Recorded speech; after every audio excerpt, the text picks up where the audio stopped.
My name is Pastor Ivan from the AG Church, Calcutta.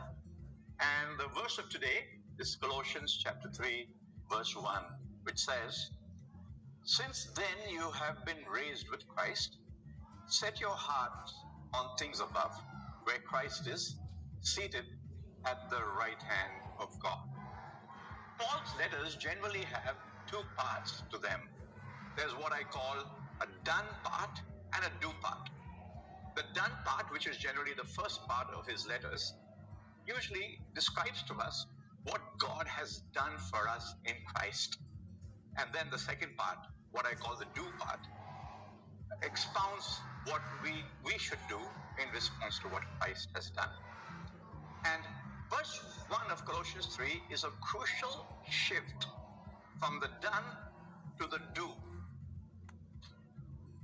I don't know if you've heard the saying, Jesus did not come to make bad people good, but dead people live.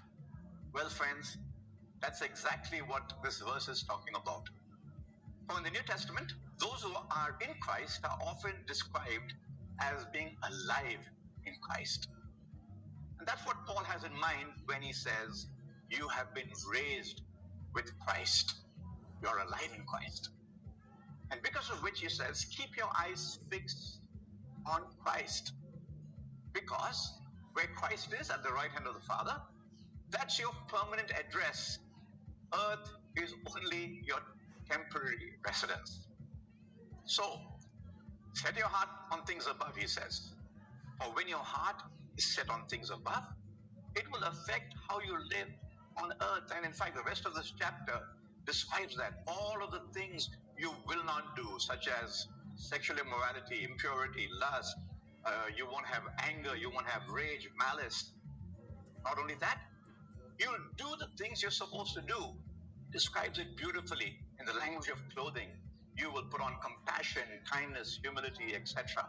You'll bear with one another, forgive one another. I know what some of you may be thinking. Oh, is Paul suggesting that we should be only heavenly minded? Will that make us of any earthly use?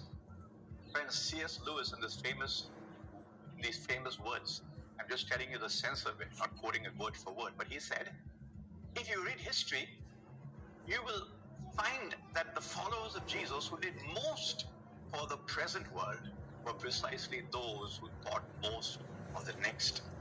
And it's because we don't focus enough on the other world that we have become so ineffective in this world.